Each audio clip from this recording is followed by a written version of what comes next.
And we're back on the Michigan Insider here on the Big 1050, WTKA, online at thebig1050.com. And I am joined by Seth Fisher and Craig Ross for the MGoBlog Roundtable. For those that haven't heard, Sam is on family assignment this week. He will be back in the air chair next week. Brian Cook is also on family assignment, and he'll be back with us next week as well. Good morning. So, Seth, good morning again. Craig, good morning. How are you? I'm doing fine. How are you guys doing? Well, it's preview week, so it's preview week, so you're busy. So Seth's very busy. Yeah, it's very busy. So there's that. All right, we're going to get to that part of the conversation. I promise we are going to talk ball this morning here on the show. I promise to all of you listening, we are going to talk ball here on the Michigan Insider on the MGoBlog Roundtable. But first, it is 6 days later. You guys have had a chance to digest the news from the NCAA. And I'm sure you still have some thoughts that you'd like to get off your chest. So, Craig, let's open with you. What are your thoughts? What were your thoughts on Friday when you heard the news? And I could do a 3-hour riff on this. In fact, I think I sent you a long initial reaction of a dissertation of it. But let me try and boil it down briefly. A friend of mine who's a very, very fine lawyer, brilliant lawyer in Detroit, Mike Golub. I said, Mike, read this thing and try and give me an honest opinion of what you see. And because I read it, I've read it now a couple of times. And his words were, we have established the NCAA as a corrupt organization. Now we are just haggling over the price. Those were his words. And the report is incoherent. I would call it not even advanced gibberish. It's contradictory, illogical. And, you know, I think J. Fred Muggs with a Crayola, resting in peace, could write a better opinion than that. And when I sat down to look at it, I said, okay, I'm going to try and be as open to this as I can possibly be. And if it's really compelling, I'll just slink into the night and that's it. It's not compelling. You can't even figure out from reading it what the hell they're talking about half the time. And so I was from a sort of procedural point of view, I'm completely mystified by it. You know, Brian sort of trying to end run that, and I give Brian major league credit because I think his end run was quite brilliant in its own way. He just says, okay, I ain't going through this stuff. Let me try and look at what advantage Michigan might have received from this.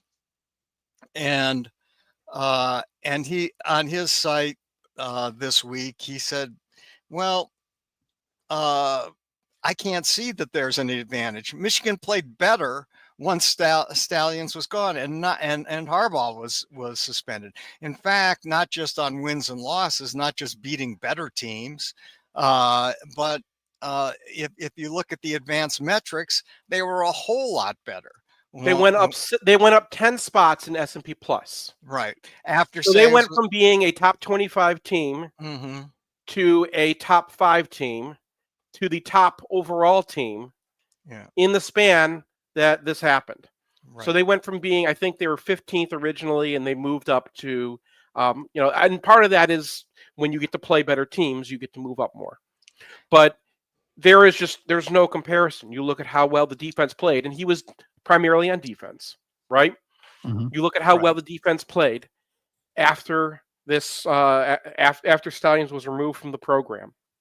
Okay, after everyone had an opportunity to change their signs, after Michigan State was performatively running the signs in from the sideline until they gave it up in the middle of the game because they realized it didn't matter because they were not moving the ball regardless. That team played way better, especially on defense, after everything came out. I was only surprised. I expected that the report was going to be just a mess because this is what the NCAA is right now. It was a perfect distillation of the Trump era, right? F you, pay me. I don't care. I'm in power. I get to do whatever I wanted to you. And this was all just an extension of they hated Harbaugh. because Harbaugh thumbed their noses at him. You can take it all the way back to when he did the satellite camps, and they were so mad because he made them all look foolish. And this is every rule change since then. Every single thing, they referenced everything they could against him. And in the end, they gave Harbaugh more than they gave Connor Stalions. They gave him a 10-year show cause on top of what they already gave him for the Burgergate stuff. And when you look at where this all came from, they only have 2 witnesses. They have 2 witnesses in Connor Stalions, and all 3 of them are the biggest liars you can possibly find. Right? They have one witness, and he's the one who says Connor Stalions told me to go find the black box. Right? And he's the one who reported it, not to Michigan's reporting. Right? He didn't go to Michigan and say, we have this problem. Can you go check this out? Right? He went to Ohio State, and Ohio State went and checked it out. That's where this comes from, right? So Ohio State gets to run a sting operation inside of Michigan's program. And the NCAA takes it and says, thank you. Now we can go get Harbaugh. And there's no one who links Harbaugh. The only thing about Harbaugh is he hired Connor Stalions, and then Harbaugh thumbed his nose at the NCAA. And you can look throughout this report, even with the secondary violations, because the second guy that they had, the second person is a recruit that Michigan was after, and then Michigan kind of said, yeah, don't commit here. And that guy was the other person they had, and he lied to them too. And the NCAA says in the report multiple times, we don't really trust this guy. This guy he didn't get his story straight. And when they went after Denard, they said they pretended that Denard's text corroborate the story when they don't. The kid said that Denard, the first time he said it was Partridge who handed me gear. The second time he turns around and says, no, it was Denard who handed me gear. Well, the text threads with Denard says that Denard told the equipment manager to go and put a gear bag together. And then the kid says, well, maybe my dad they didn't talk to the parents, but maybe my parents ended up with a bag of gear. And we're talking about sweatpants here. Okay? They give Denard a 3-year show cause because Denard sat down with them to talk about this, and they said, here's what we've got on you. And Denard lawyers probably said, this is nothing. How are you going after me for this? I'll negotiate with you in good faith. This is not good faith. That's the whole point. None of this was good faith. This was, we hate Harbaugh. We're going to go after him. We're going to get him. And this was the thing. They got him. They had something, and they're going to get him. And then it turns out they didn't really have anything. They decide that they're going. It was all just recursive logic. It was just discursive logic. Their entire logic, the entire case, the entirety of this whole thing, when they come down to it, rests on whether this mattered or not. And ultimately, they say it mattered because because Connor Stalions went to all these lengths. That was their only evidence. When it comes down to it, all they did is they said Connor Stalions went to all these lengths in order to hire to cover this up and threw his thing in the river and whatnot. And instead of taking the obvious explanation that this guy is a freaking loser, that this guy is just a weirdo who thinks that if he hustles this much, that this is going to be his path to being the head coach of Michigan one day. Instead of taking that, which anyone can see, if you just look at the guy and his actions, they decide this guy was a mastermind. They decide that they're going to treat him as an assistant coach because he could boss people around.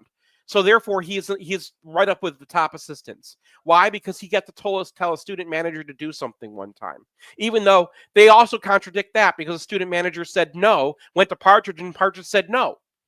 And then Partridge has to prove all these people wrong. Partridge, who lost his job because this insider that they had, the one guy that they had, this is the one person the NCAA is basing their entire case on, said that Partridge told me to lie to investigators. Partridge produced video. Partridge produced a timeline. Partridge produced witnesses that all said that no. He said, told you to talk to your attorney and talk to your dad. Right? In 2 attempts, in two tries. So they have someone who's trying to entrap them, someone trying to get evidence against them inside the program. He doesn't go to Michigan's people, right? He goes to this private investigator. This was all about getting Harbaugh. And they try to get Partridge too. And Partridge at least kept the receipts. And he gets off because he played ball with them, right? He kept his mouth shut. He took the firing. He went to the NFL for a few years. And then when he had his opportunity, he said, Here's all the evidence that proves these people are lying. This kid says that he got equipment from me. Here's the photo of me with a T-shirt and the goodie bag that you get for coming to the barbecue of the big house. That's what they had. They were trying to make this into a bigger deal, and every single time any actual tangible evidence comes into play, it proved that they were lying. This was just it, and they knew it. They knew going into this thing that they had nothing. They knew that all this was a hit job. And it comes out, and it's a worse hit job than, I mean, that's what we're going to talk about now. It was a worse hit job. There was no effect. Anyone who thinks from the start of this, in October 2023 to now, anyone who says this had an effect on football is done talking about football. That person never, ever, ever has to be listened to again. You talk about Ohio State fans, your Michigan State fans, anyone around you, people in the media, Stuart Mandel, who, we were making fun of him before Bryce Underwood was born for being a homer idiot. None of those people matter anymore because look at what they produced. This is the entirety of what they had. This was their case. And anyone who knew ball, Kirk Herbstreit, Kirk Ferentz, right? Anyone who knew ball at all and wanted to be honest about this said from the very start, everyone steals signs. This is nothing. It doesn't make a difference, right? They just wanted to get Harbaugh. They got Harbaugh out. Harbaugh, the way he acted, probably should not have been. He's not going to function in this system. This system is not where a Harbaugh can survive. Sherrone Moore played ball with them. Sherrone can survive with them because Sherrone Moore sat down when they asked him afterwards, what are you going to do? What do you think? He said, I think that we're going to follow the rules and we're going to play football. And that's all you have to do. You have to play ball with them. Partridge played ball with them. He got nothing. Denard Robinson said, this is ridiculous and got up from the table. He got 3 years. He got a level 1 in 3 years for giving a kid sweatpants. Possibly. He might not have done anything. But this is how it works. This is how the NCAA says it works. We're only going to get people that we have any evidence on. We're only going to go after people we don't like. As long as you play ball with us, as long as you give us no reason to hate you, you're going to be fine. This is how it's been working for years. Jim Harbaugh came in and said, I'm going to change the system because the system's not right for my school. Jim Harbaugh won a national championship fair and square. Charlie Baker even says so. So this comes down to absolutely nothing, but they didn't like Harbaugh. And Harbaugh got him anyway. Go have fun in the NFL, Coach. Congratulations. Thank you for taking us back here. Let's go Blue. There's a lot to be said for that right within the report. You would think if you were going to punish a school out of sign stealing or the externalities of it even, you would talk about sign stealing in the report. And you'd learn something about what goes on with sign stealing. Well, what does the NCAA say? They say, well, it's recursive, as you said, Seth. The fact that most programs have designated signal decipherer suggests signals must provide an advantage. Completely recursive circular reasoning. They have nothing to show anything else, but then they get specific to Michigan on 2 or 3 spots. One, sometimes Connor Stallion stood next to Jesse Minner on the sidelines. That proved somehow and once Stallions got a game ball. Of course, Harbaugh gave out 15 game balls every game, and so what? He got a game ball. That's it. That's he got one. The report says that that Harbaugh gave out game balls to everybody, and the game ball that Connor Stallions got was one of 15 game balls for the Iowa game for playing for the defense against Iowa. Yeah, way to shut down Brian Ferentz.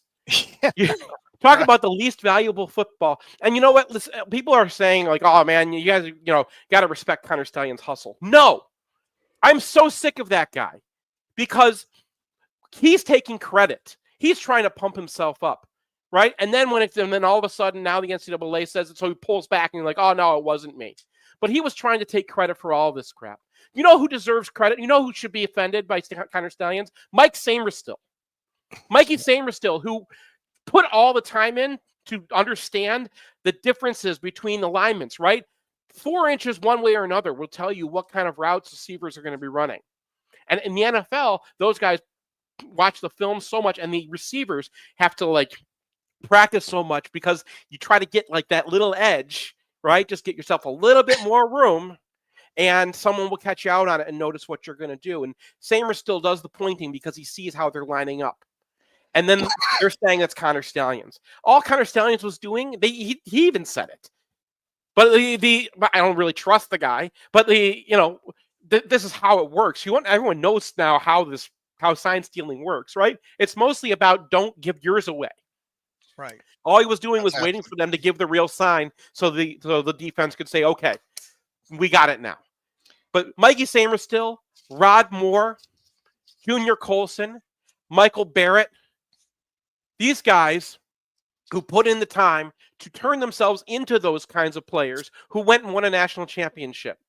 And now everyone's going to be like, oh, Connor Stallions did that for you. No, he didn't. No, he didn't. Those guys are special, and you know they're special because they're being special in the NFL now.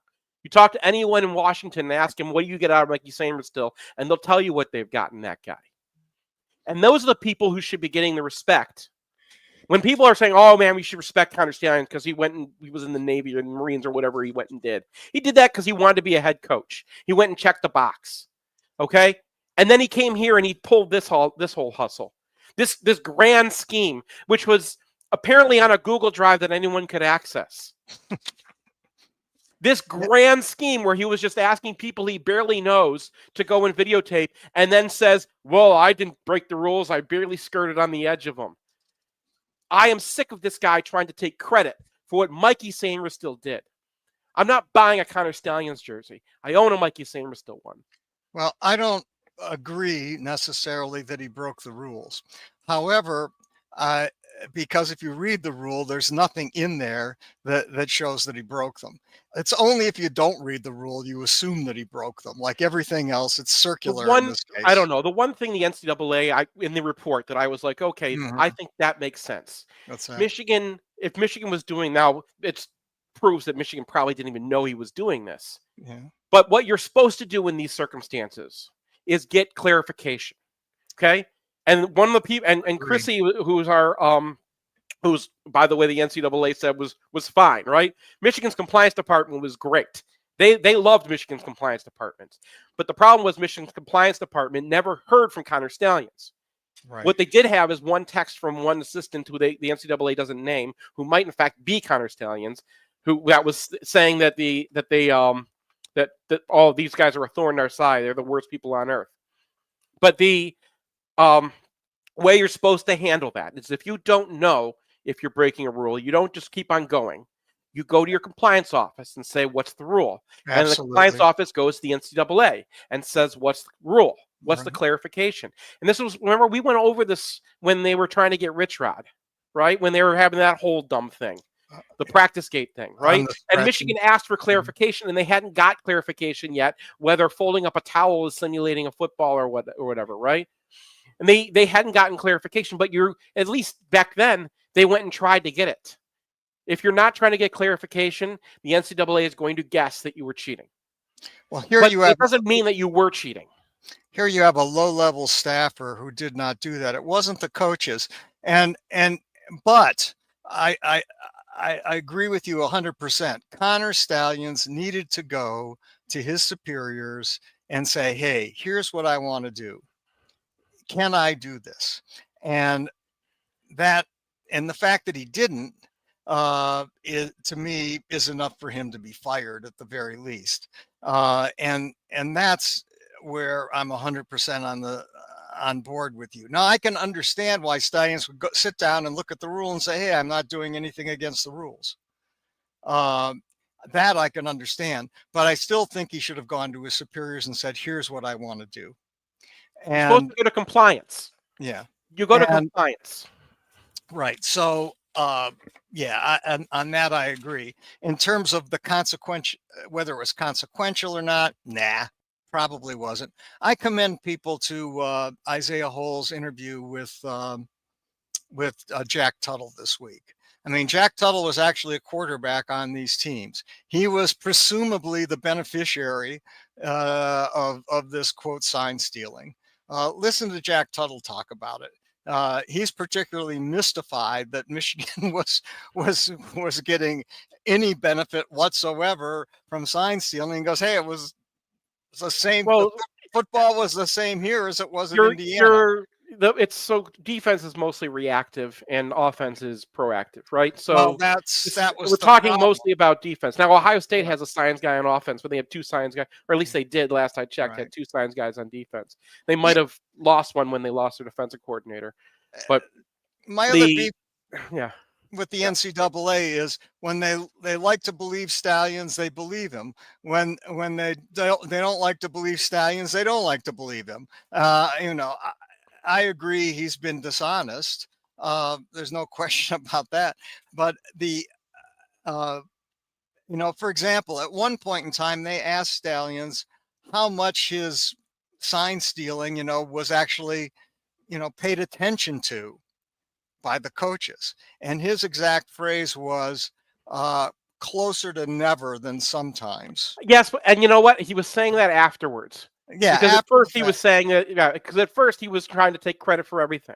But this he changed the story. Listen, he changed the story, and the NCAA showed that he changed the story. I don't want to talk about that guy anymore. Yeah. I want to talk about those players and what they did. It's inevitable. You can't pretend he doesn't exist. I don't know, but he doesn't exist. But he was gone. He was gone not part of the program. He was not part of the program when Michigan went to Penn State. No doubt. Went to Penn State in that environment, which I've been in that environment several times. That is one of the greatest college football environments. It may be greatest sports environments ever. Agree. Right? And that place gets loud. And JJ's arm is messed up, and he has no protection whatsoever. And Michigan just went and they played defense on a team that now everyone thinks is going to win the national championship. With those same players, Drew Aller was a quarterback right there, and they shut that guy down. Now, I don't particularly think Drew Aller's that good, but a lot of people do. And if you're going to hold that in your head, and you're going to hold that Michigan was cheating in your head at the same time, you got 2 very different ideas in there. Because Michigan didn't even have sign stealing or whatever. All that was gone. Penn State had their sign stealers out for that game, but Michigan didn't. But what's Penn State's sign stealer going to be like? Hey, it's a run. Well, we ran it 32 straight times with their defensive end running himself out of the play. Hey, it's a run again. Hey, they're going to run it. You guys ready to talk some ball? You guys ready to talk ball? Get rid. I'm tired of this too. All right, perfect. We're going to talk ball on the side of the break, including Michigan getting a 5-star this week. So we'll get to that on the other side of the break here on the Michigan Insider on the Big 1050 WTK, online at thebig1050.com. So what do you guys think? What do you guys think about the Germany game?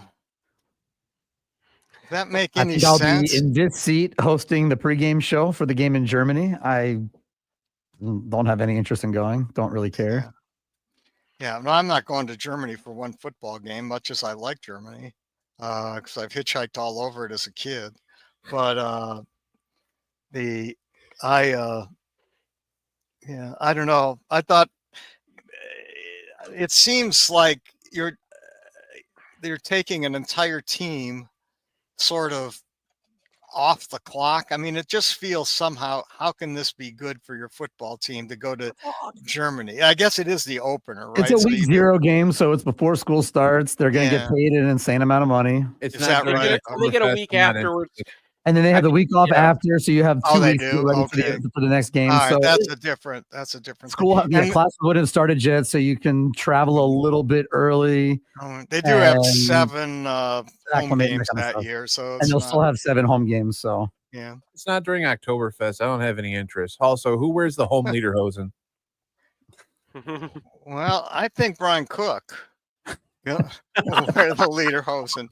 I've heard by rumor that he's a really fine shoe slapping dancer, and Brian catching strays because he's taking his kids to camp. Yeah, so. I think it's I think there's a good chance the thing gets canceled.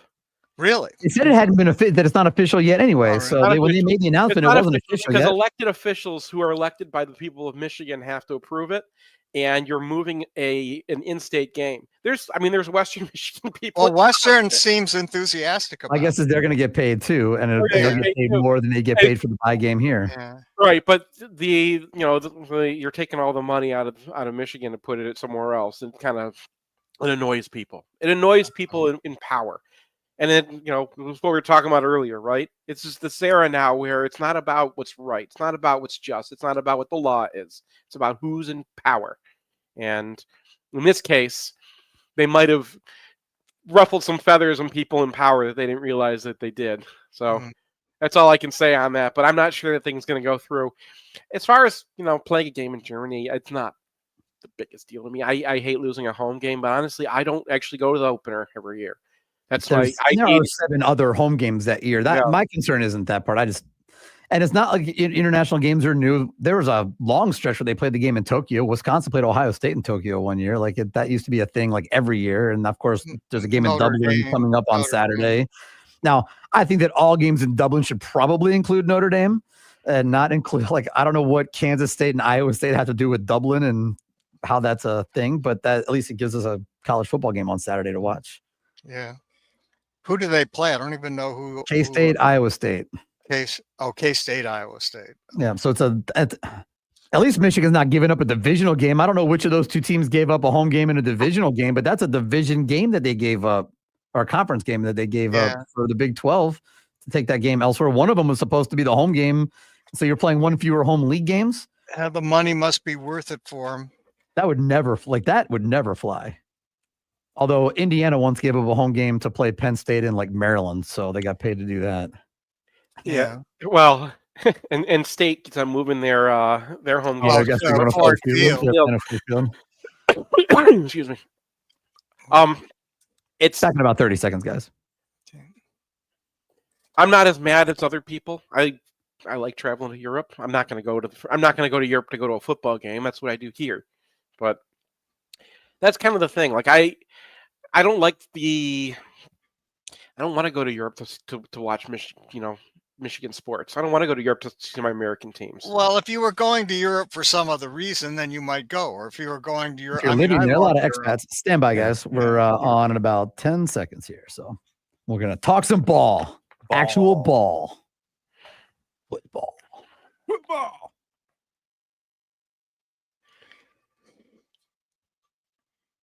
And we're back here on the Michigan Insider on the Big 1050, WTKA online at thebig1050.com. Ira Weintraub here. Sam is on family assignment. So is Brian Cook for that matter, but Seth Fisher is here. Craig Ross is here, and we're going to talk some ball. And before we actually get to this football team, guys, Seth, I know you were excited on Tuesday at around 11:15 or so in the morning when Savion Hyder picked the Michigan Wolverines. That was a great way to kind of start the week. Oh my God. I try not to watch the highlights when we're in on a 5-star until we get the guy. Cause I've been burned in the past. I've watched a lot of film on some really good Alabama players in my time. And I bet you have. I didn't want to do it again. So then I turn it on and there's one run where you're like, because people tell you, okay, go to this timestamp and watch this run. So you go to the timestamp and you watch the run. And he puts his foot in the ground and then hops 2 gaps out. And he sends 2 guys careening into each other. And you're like, oh, wow, that was great. I'm glad I saw that run. Oh, you're not done. There's a whole beastquake afterwards. It's there's an entire beastquake in his highlight reel. And this is a guy who's got speed. This is a guy who's got agility. And he's just got so much balance. I think when what's the top thing? What makes this guy, the balance is just incredible. It doesn't go down. So I'm really, really excited about this. Is a big win for Alford, right? Because people gave him a little bit of guff for his first class. I think that the number one guy that he wanted to end up at Oregon, and they figured oh, you're coming from Ohio State, you got to know how to recruit. And I think Jasper Parker is probably a much better player than people realize, but Mike Hart found that guy. Well, Ron Bellamy found that guy. He plays for Ron Bellamy's old high school coach at Ron Bellamy's old high school. So, Donovan Johnson, IMG, didn't take that much to find him, and he's injured probably most of his career anyway. Hyder, proves, right? What did we get when we got Alfred? We got a guy who's going to go out and get the best running backs in the country. And running back is one of those positions where, like, you can usually tell. Saying this as a Michigan fan who's had some 5 stars, but that is they're getting a lot better at how they look at these guys, right? The way that, if you remember Derek Green, they're like, oh, he's so big and he runs so fast, but the guy couldn't find a gap for the life of him. Well, when you watch him, this Hyder has the vision. He's got the everything. And you see Jordan Marshall. You found it with that guy. I went and watched Justice Haynes' film, and I'm like, wow. I thought he was already the number 1 running back in the portal. And I watched this film like, okay, now I get it. This guy is, I was hesitant to say Corum, but in that realm. And yeah, this is a big time pickup. And it just shows Michigan is getting these guys now. Because, just a few years ago, we were talking about, we're transformational, not transactional. And we were picking up the transformational guys, players that you're going to have to build.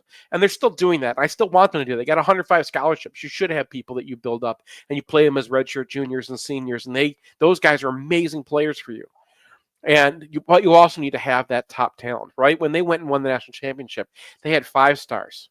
And even if they weren't ranked 5 stars, they had 5 stars. And those guys will do things for you. So big pickup shows you Michigan's can still be serious. It's not like we're just, we got our one class, and they're building for 2027 right now. And Hyder's going to be a big, big part of that run. Well, the word that you use that hits home for me is vision. I've watched a lot of highly regarded running backs who are big, fast, strong.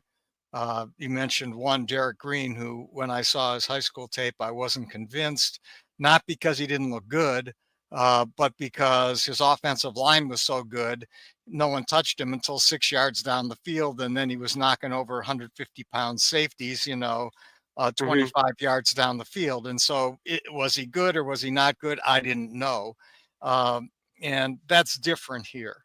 Hyder, you see his feet at the line of scrimmage, his feet and his vision and his ability to find small spots where he can then find big spots is pretty remarkable. And it does remind me a lot. If you were going to ask me, who does this guy remind you of? I would say Corum is a fair comp.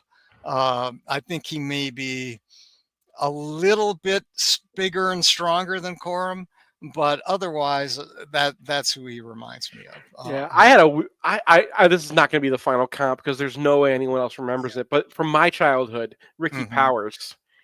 If you remember when he first came out, when he was, his career got a little overshadowed because he was in such a great running back room.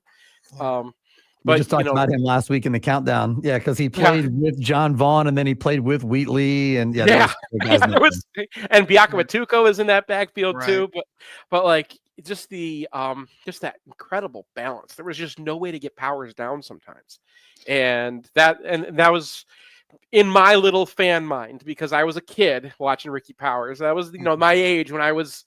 I was 10, I think, when he was a commit. So I was probably 12, 11. That's when those guys just kind of like fill your head and it's hard to get rid of them.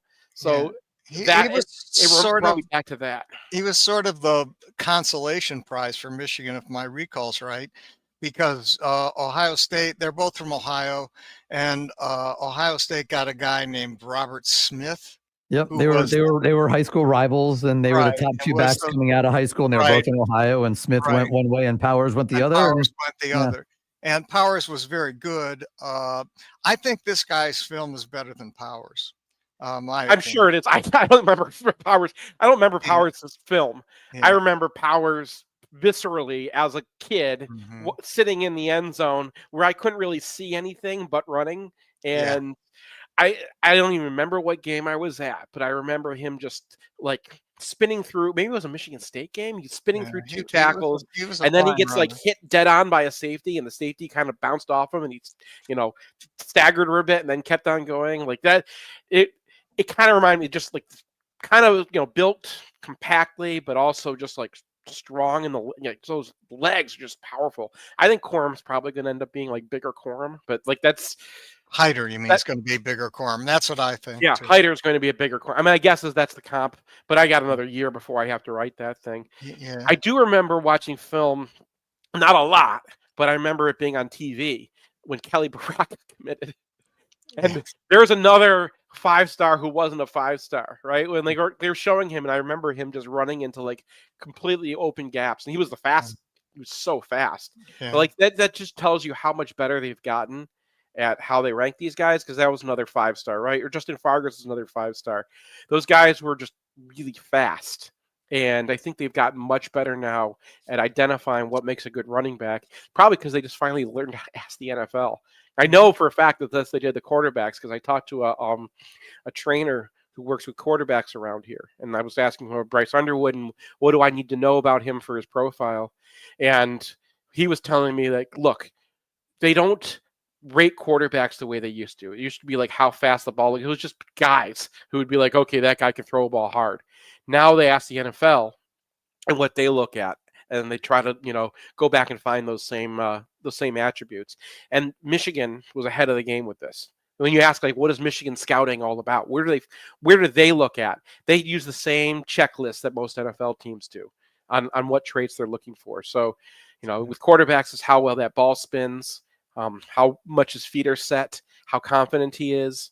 And with running backs, it's that balance and those legs, the power of those legs. So I think they got a guy here.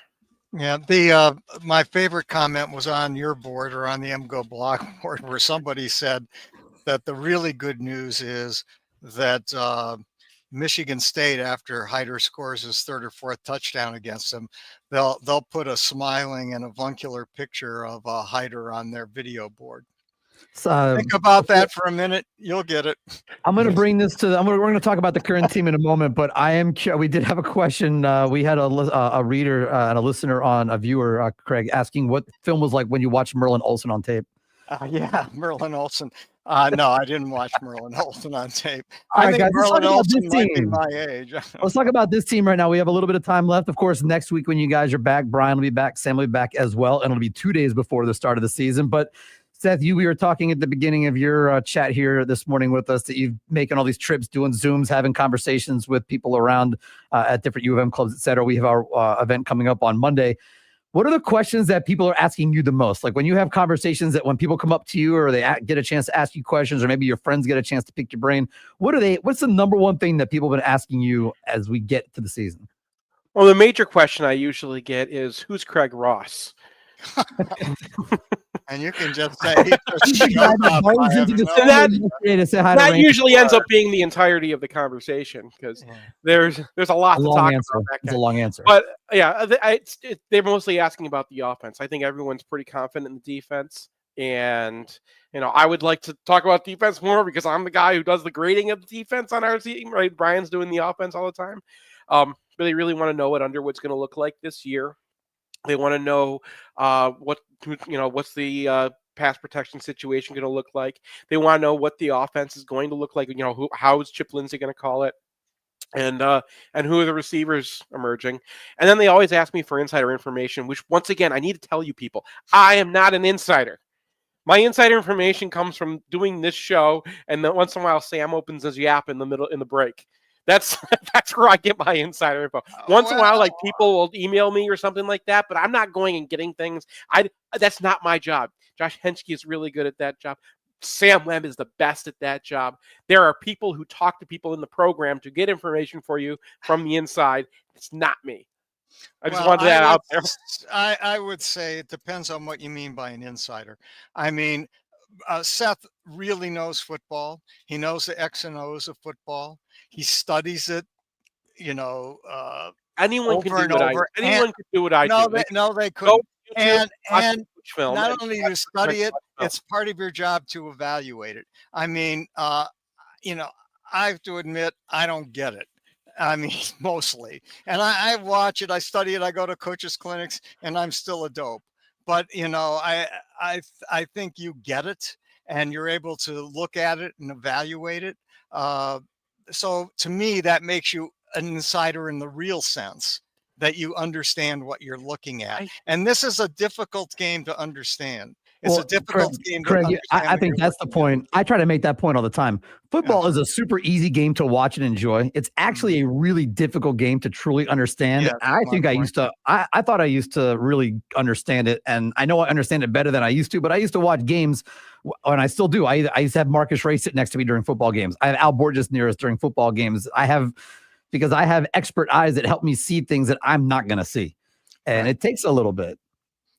Right. Absolutely the case. And, and I'll sit and I'm trying to study Seth's article in HTTV right now.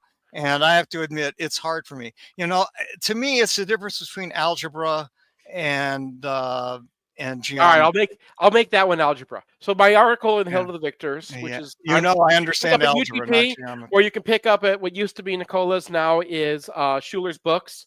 Hail to the Victors is still out there. Any underground printing in Ann Arbor, or you can buy it on our store and MGoBlogStore.com. Anyway, my article in that about Big Nickel. And I was just writing the safeties up, so I just went over this again. So when Michigan, when the offense puts out two tight ends, right? So they're going to remove a slot receiver for a tight end. So the math there, minus slot receiver plus tight end. They're transition to slot receiver to a tight end. Michigan's response is they remove a member of the secondary. Technically, it's supposed to be the nickel, but usually it's not their nickel. Usually they move the nickel to safety and they move a small, and they put in a defensive tackle. So if you look at that math, they've transitioned from a slot receiver to a tight end. We've transitioned from a defensive back to a defensive tackle, usually a nose tackle.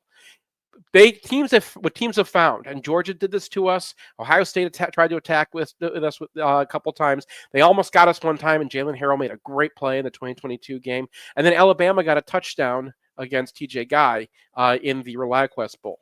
So all they're doing is they're looking at that math, right? If you take a slot receiver and turn them into a tight end, you still have a lot of receiving on the field.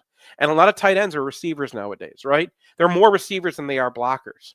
So they've got that tight end out there, or a kind of fullbacky guy, or like a Jalen Hoffman kind of guy. And we've just gotten rid of a defensive back. And what does that do? That kind of turns TJ Guy, who's a defensive end, into a hybrid space player, into a tight end versus guy. TJ Guy is now the person matching the tight end on the field for us. And that's a mismatch. And that's what football really comes down to. When you're talking about the coaching of football, when you're talking about what are they prepping for, they look at what the other team does, because you only have time to learn so much, especially in college. And they look at what players they have, because the players are going to be those mismatches. And when you have a guy like Colston Loveland, he is a full-on receiver. He is a NFL caliber receiver in addition to being a blocker. And that just creates a major problem for you, especially if you have two tight ends on the field, because now you're matching him with a defensive end. Unless you have a hybrid out there.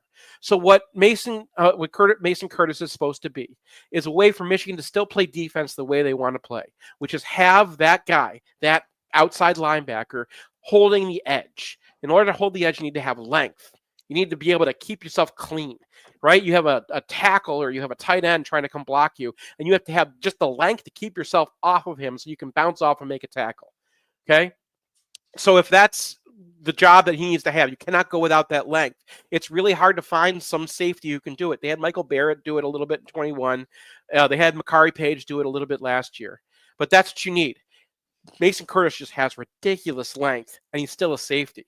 So he's the answer, I think. Kyle Hamilton's another example of like one of those guys, and that's what they have him doing in the NFL now. You look at all the teams that have transitioned to a style of defense like ours, which is not just the Ravens tree, it's the Philadelphia tree as well, right?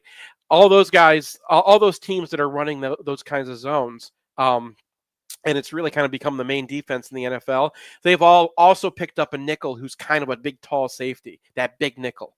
So I think that's what the article is about. We have this problem in our defense. It's been identified in the NFL and been exploited. And been exploited so much that everybody knows the names of NFL tight ends now. Do you remember 12 years ago? No one knew the name of an NFL tight end, or maybe they knew one. And now the tight end is the best the best offensive player in football, on the best offensive team in football. Yeah, George Kittle and Travis Kelce have a big event every year now to get all like tight ends and tight end prospects together for like a big party. They're the stars of the game. And they're the stars of the game because of this math. And now defenses are finding a way to try to transition to kind of tight end stoppers out there. And that's what the article is about, that Michigan is going to need a tight end stopper, because I guarantee you we're going to see more 2 tight end sets now that we have this defense, and this defense has been proven so strongly, because that's the only weakness in their defense right now. Well, my question is, don't you need sign stealing to see who's on the field? Never mind. I mean, how will the defense know who's on the field without sign stealing? They have those big cardboard signs still, don't they? They'll still hang those. They'll still have those out there, so you can still follow along somehow at home. Anyway, I wanted to make the point, though, because you guys are trying to pump me up here, that I get things wrong all the time. And we did those.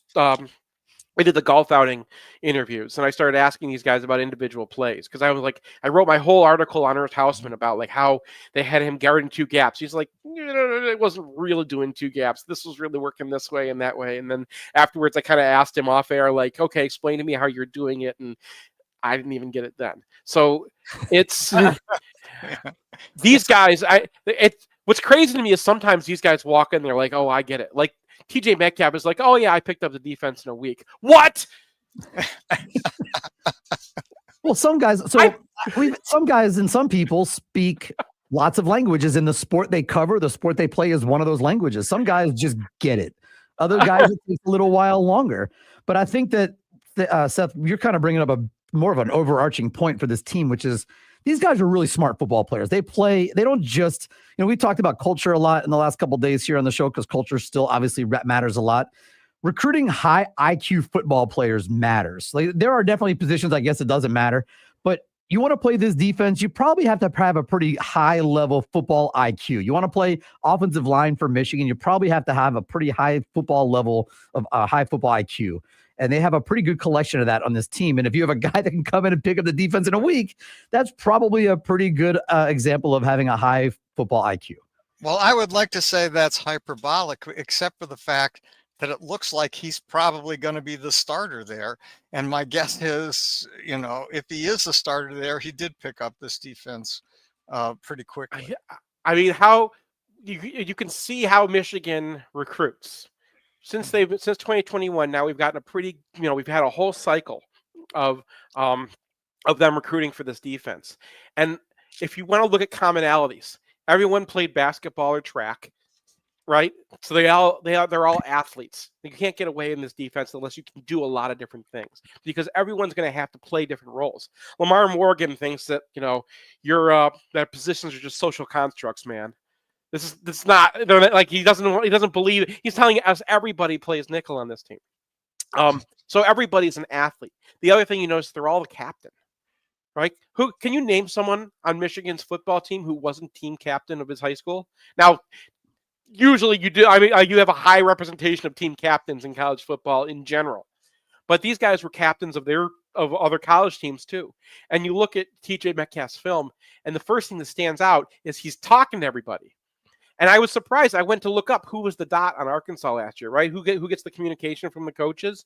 And it wasn't Metcalf, which I'm sure surprised everybody, because if you look at the film, he's the only one talking to anybody before it plays at Arkansas.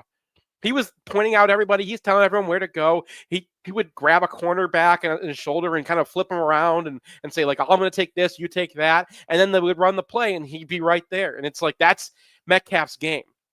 And like, that's what they look for, I think, in film, is they probably are watching pre-snap who's talking to people. And then Ernst Hausmann told us on the same podcast we were talking about, being the dot is so hard. He's got to be in extra shape now, because he can't be after a play, because he's got to get yelling orders to everybody. He's got to be telling instructions to everyone, and they all communicate. And then when I go and watch the film, you can see sometimes they're communicating, and when they break down, there's a lack of communication. There's just so much talking to each other. And this was, Saban defense is all about talking to each other too. It's not like Michigan's the only one. But I think that there's an awful lot of communicating that goes on in that defense. And so you need guys who are good at communicating, which is a skill just as much as any athletic skill. You also have to have good listeners and guys that are just willing to be grabbed by the back of their helmet or shoulder pads and shoved into a new spot when it's like right before the snap, because you're in the wrong spot, dude. Move over there. Well, I mean, there's good listeners who are just good at being told what to do. There's also good listeners who have the understanding of other people's capabilities. And I think that's kind of what Michigan's built out of. All these guys were captains. All these guys could be the dot if you ask them to be. But they are all the kinds of guys who believe in their teammates, who trust each other. So if somebody, even if he's a freshman, is telling you, "Hey man, this guy's coming this way. I'm gonna go for the chuck. I'm gonna go for the chuck." Got it. Got you. Right? They listen to each other. And you have to be that. You can't just have somebody in the defense who's just doing what he's told. And, I was just watching Mason Curtis before this. I was working on the safeties article. But as a freshman, like, his main issues were that he wasn't communicating sometimes. He missed a couple chucks. Or somebody missed a drop because he was letting someone into their zone and he didn't say it. That's just freshman stuff. To play in this defense, you have to be communicative. And it's not that level of like, oh, I know how to be told what to do. It is, I understand the value of other people around me. And that's ultimately what this program is completely built on. You know what's exciting, guys? We're just about out of time, but you know what's really exciting, guys? Next week, when you join us, we're going to be talking about the game, which is 2 days away. But I actually probably, as excited as I am for next week's roundtable, I actually am more excited for the roundtable 2 weeks from now, because we'll have a game under our belt and we'll be getting ready for a big game. And there's going to be a lot of football to really talk ball on the show. Are you guys going to Norman? No, we are not going to Norman. We are not going to Norman. I'll be in this seat right here, I think. I'm going to Norman. My wife and I and Dave Nasternak are going to Norman, so we'll be there. I've never been there. Have you been there? I have not. It takes a lot to get to Norman, Oklahoma. So you guys enjoy that one. But excited to have you back next week. Sam will be back in the air chair. Brian will be back next week. And of course, next week, we will be just 2 days away until the start of the Michigan football season. So thank you, Seth. Thank you, Craig. We'll talk to you guys next week. I want to thank everybody for listening this morning. Also, thanks to Alan True for joining us this morning. And of course, thanks to my guy, Miz, on the other side of the glass, who is with me all week long. And he'll be with me until Sam returns to the show early next week. In the meantime, we'll see everybody tomorrow here on the Michigan Insider on the Big 1050 WTKA.